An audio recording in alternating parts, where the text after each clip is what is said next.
How you doing today? Good. Good. The first thing that we're going to do is you're going to do an exercise. And you're going to do 3 exercises. All right? So the first exercise that I want you to do, you have all your PowerPoints there. I want all of you to write your first and last names on that PowerPoint slide. First and last names on that PowerPoint slide.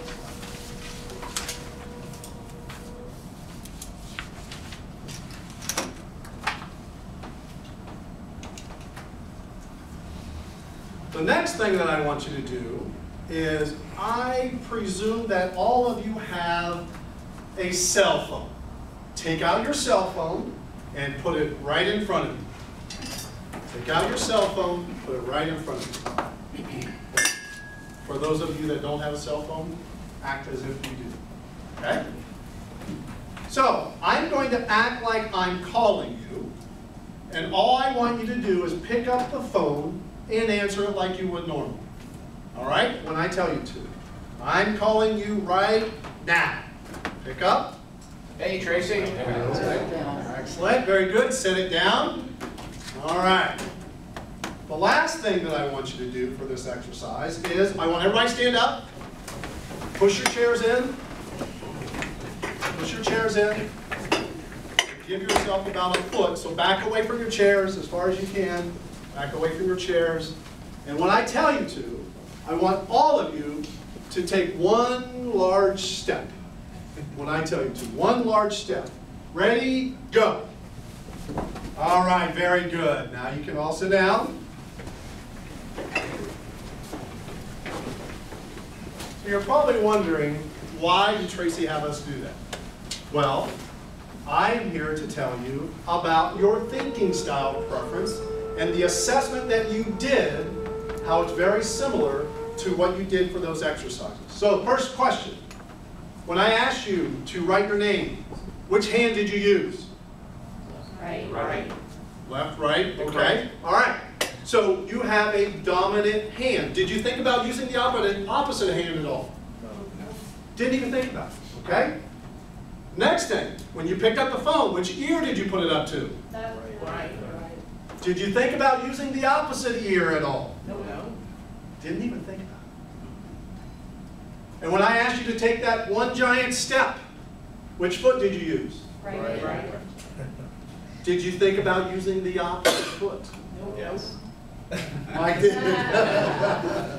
All right, so the assessment that you all took, it's just like that exercise.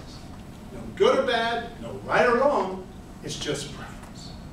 All right, so what I'm here to talk to you about is how your preference, how your thinking style preference from your assessment can help you understand your own thinking style preference, the thinking style preference of other people, and how that can help you with your communication, decision making, problem solving, and all of this is related on your impact on sales if you're selling. So let me tell you a little bit about the thinking style preference assessment that you did. That's a mini version of what's called the Herman Brain Dominance Instrument, HBDI, Herman Brain Dominance Instrument. That assessment was created by a guy by the name of Ned Herman.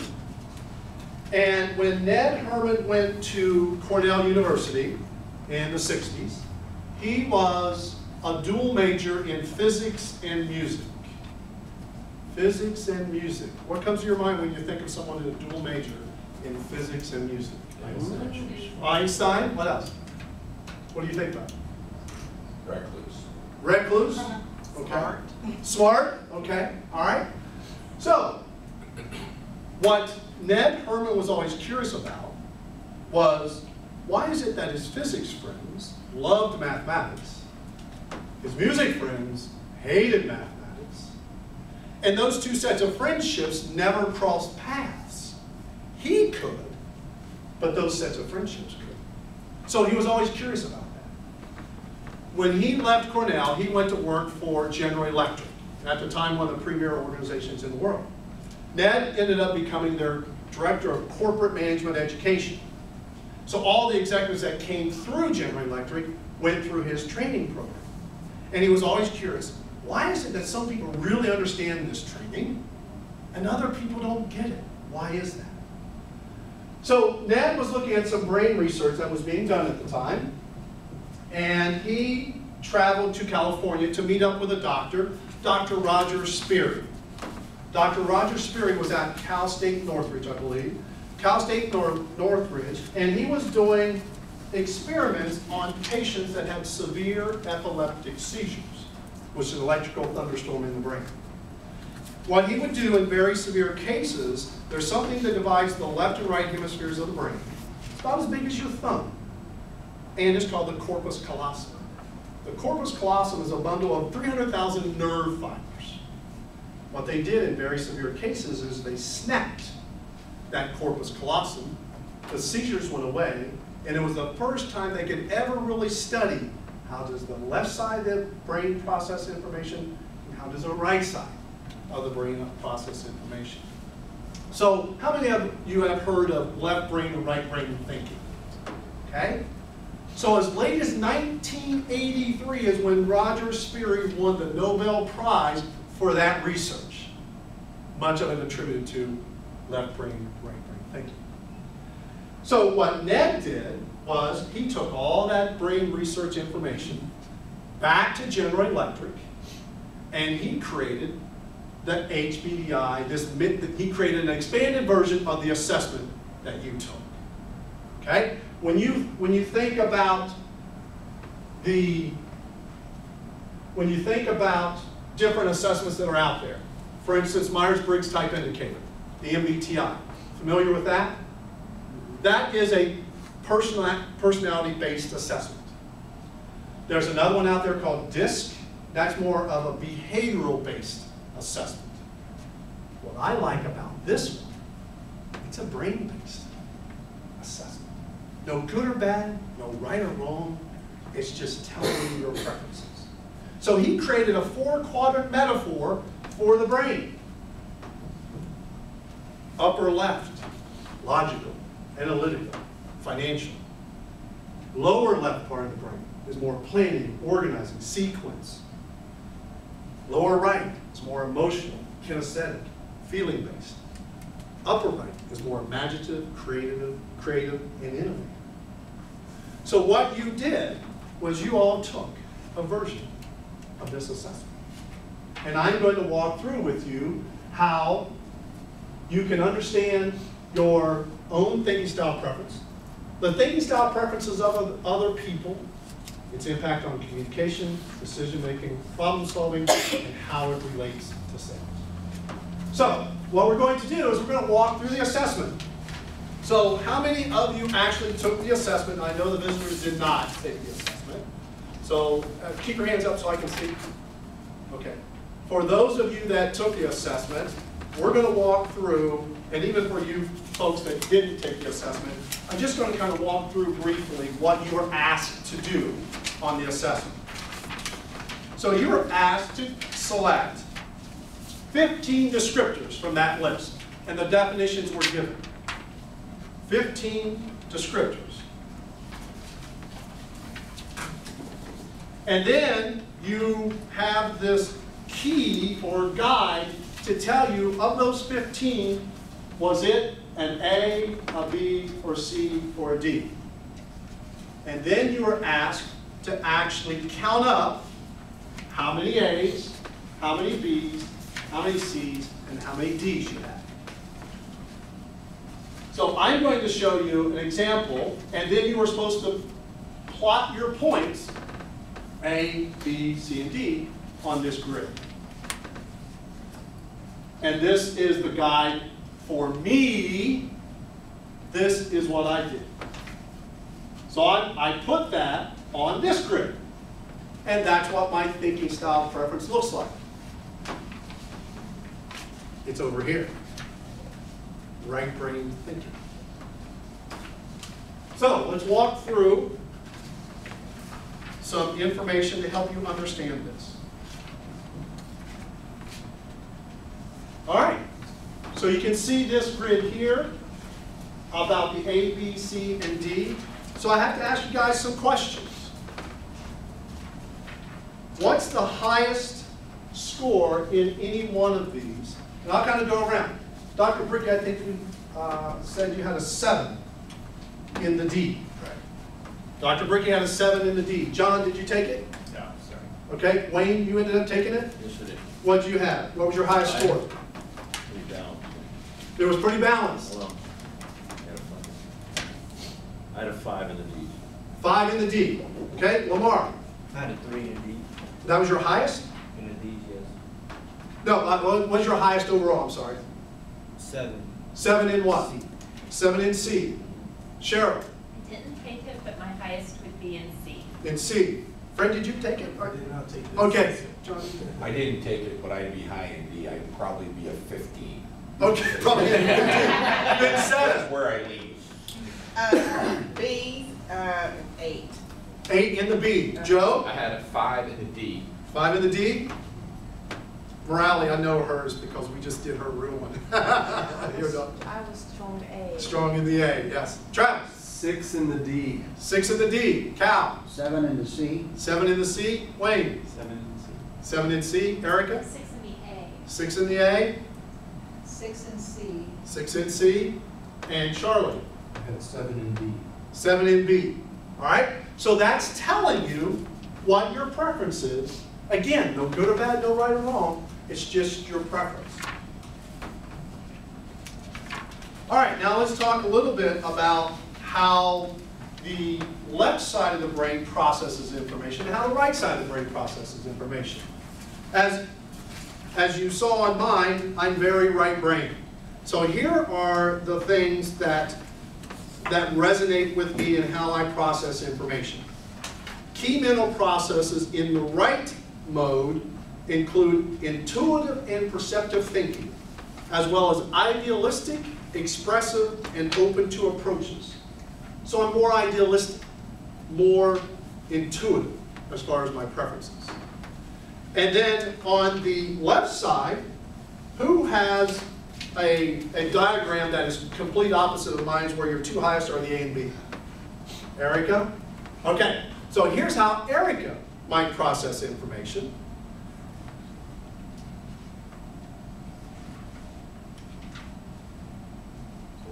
Oh, there's the left. Okay.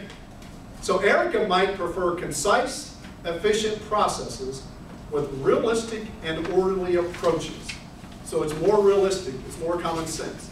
Would you say that is your preference? I would, Okay. yes. All right. We also have the upper part of the brain, which is the more cerebral part of the brain, and the lower part of the brain, which is the limbic portion of the brain. So here's how the upper mode processes information. And let me ask, who has their 2 highest as A and D? 2 highest scores as A and D. Wayne? Okay. All right. So this mode is more cognitive and intellectual, preferring thinking in abstract and conceptual modes. It's reasoned ways of thinking. It's pragmatic. Now, who has their 2 highest in the B and the C? 2 highest in the B and the C. So here's how it might process information that way. It's the limbic portion of the brain, the lower portion of the brain. It's grounded and emotional in nature. This mode often prefers visceral, gut, and concrete approaches. It's gut-level ways of knowing. Gut-level ways of knowing. Cheryl, you have a smile on your face. Does that play out in your life? Yep, very much. Okay? And again, no good or bad, no right or wrong. It's just preference.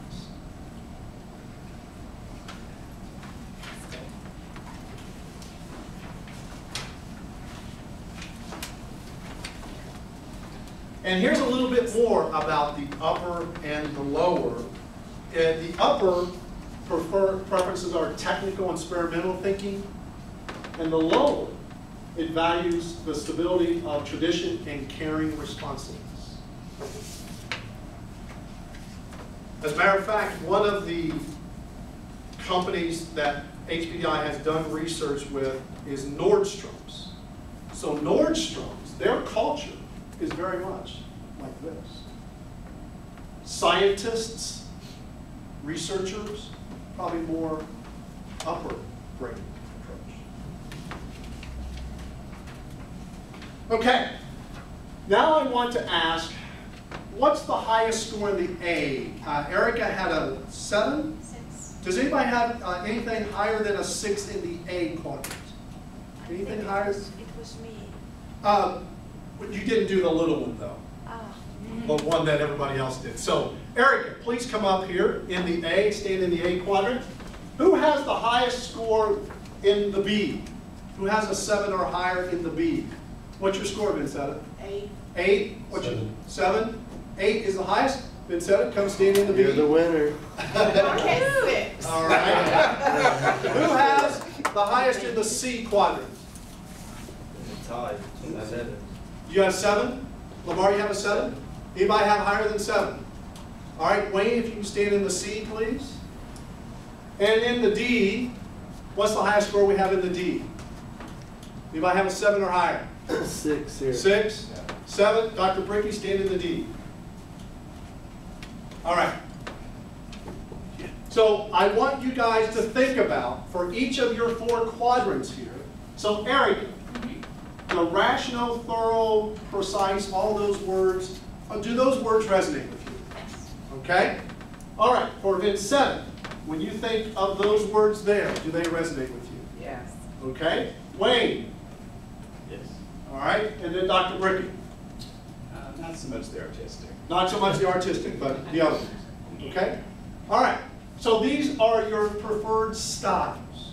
Again, no good or bad, no right or wrong. Now let's talk a little bit about the skill set. Let's talk, oh, these are the styles. Oh, here are the skills. I went too fast. So Erica, when you look at those words, do those words resonate with you as skills that you are good at? Yep. Vincetta, skills that you're good at. Wayne, Yes. Dr. Bricky. Perfectly. Perfectly, okay? All right, now here's the kicker, is this. So, we're going to use Erica as an example.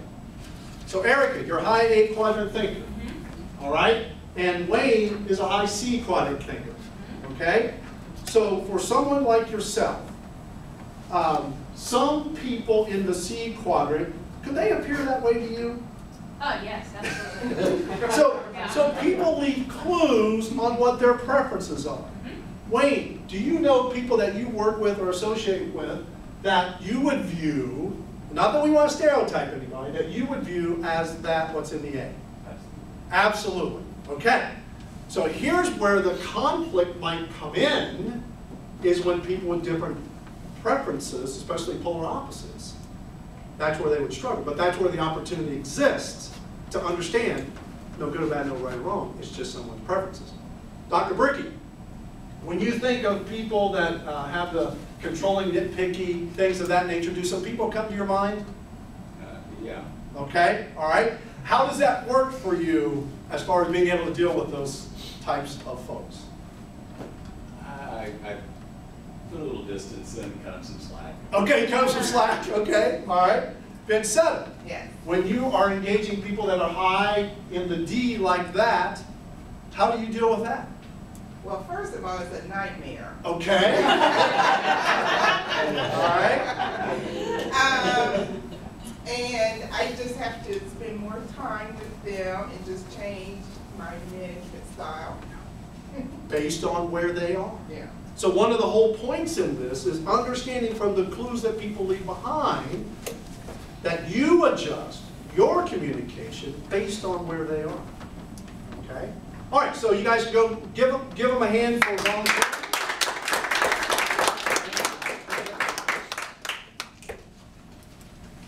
So how could this impact sales? If you think about it, if sales is part of communication, problem solving, and decision making, how powerful would this be when you're in a sales type position? So what I want you to understand is that based on the clues, here are some things that you would want to keep in mind depending on where you are in those quadrants, in those preferences, but also the clues that others leave behind on where they are. So if you're more of a D quadrant thinker, you're really looking at being creative and innovative. But if your customer or client is somewhere else, is where you would have to adjust. And here are some really helpful hints on the expectations of the client.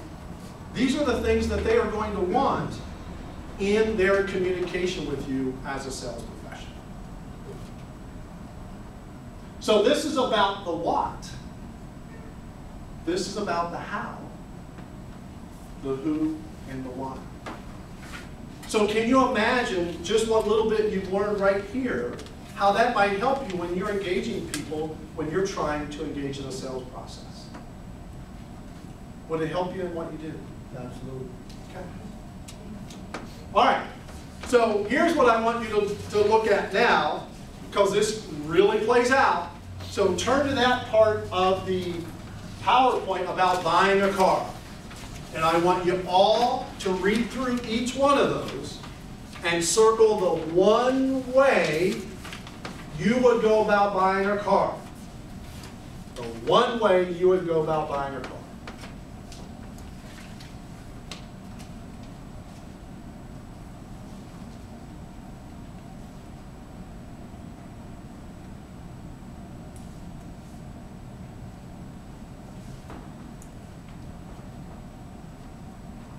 One of the four.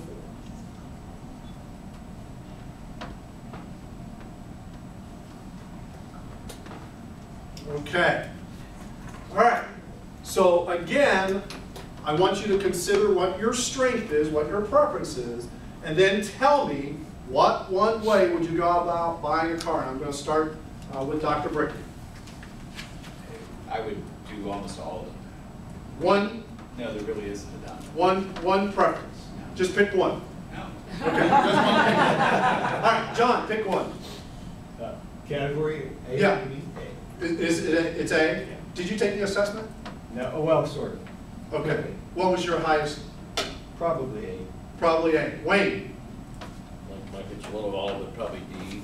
D. Okay. And what was your highest preference? D. Lamar? A. And what was your highest preference? C. See, that's a little bit different. High C, but he would pick the A as his preference. Cheryl? B. B. And what was your highest preference? I didn't do the Oh, you didn't do numbers, this. Okay. but I'm a AC kind of person, Okay, depending all right. on the atmosphere. Fred, which way would you go? Currently A, futuristically D. Oh, okay. All right. So if you had to pick one. Yes. It has to do with how much money you have, right? Yeah. John? I would buy out a B, but I didn't take the assessment, but I'm pretty sure I'm a D. Okay.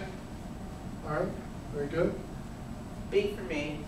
B. All right. And your highest was the B? Yes. Yep. Joe? I just bought a car last week. Oh. And I did all four, but I think B, B. but the assessment was D, and B were my two strongest. B. Okay. Diagonal. And many times what I try to help people do if they have a high in the D and the B or wherever they're polar opposites is learn to harness each one of those rather than being conflicted about it. Sometimes you're going to go in the B, sometimes you're going to go in the D, and that's okay. Just realize where you are. Travis, where'd you go with the car? I went with the A with the car, and I'm a high D. And you're a high D, so more cerebral thinking. Okay. Cal, A mixture of B and C. if you had to pick one. C. C, what's your highest? C. Okay. All right. Wayne? D for the car and C. And you're a C quadrant thinker. All right, so more right brain. Erica? Cost and data. That's Cost- me. I'm an A girl for life. A, okay. All right. Patty? I am a polar opposite, and it was so interesting that my polar opposite is AC, and I was drawn to both of those, but the number one thing that I circled, because I thought that's what we were supposed to do, Yeah. I have to love the car. You have to love the car, so you go more to the C. Yeah. Exactly. And that's where I scored 6. Yep. All right. Had I taken the assessment, I would have been an AC also, and I need a new Cadillac, and I'm a C. Okay. All right, excellent. And Charlie? New Cadillac girl. I'm a B, and this is exactly what I would do. Exactly what you would do. Okay? So imagine if you're a salesman selling cars and people are leaving clues, you adjust to where that client is, where the customer is. and you talk their language. If you want to sell them. I'm sorry? If you want to sell them. If you want to sell them, exactly. I do, I want a soda. Okay, you got a soda. All right. Yeah. So the shape of your profile actually leads to career alignment as well. So my profile was pretty much right brain. So all the things that are of interest to me are right here. It's all right brain. Notice where sales is. Again, no good or bad, no right or wrong. So I'm in the perfect career for what I do. If I did any of this stuff, I'd hate it. I'd actually hate my job. Okay. All right, just some interesting facts here about male and female preferences. Males, typically from all the HPI data are more left brain. Women are more right brain. All right. Now the good thing about that is it makes for a whole brain relationship. And HPI actually did an assessment of 750 married couples. 50% of those married couples were opposites. Opposites attract and make for a whole brain relationship. Because if you're both the same, you're going to have all these other blind spots. All right, now for you as a sales professional, what you would want to keep in mind when you're out there working with a client and you want to look for a whole brain solution, you want to be able to answer these questions to come up with a whole brain solution. Because you're going to hit on every preference that people have.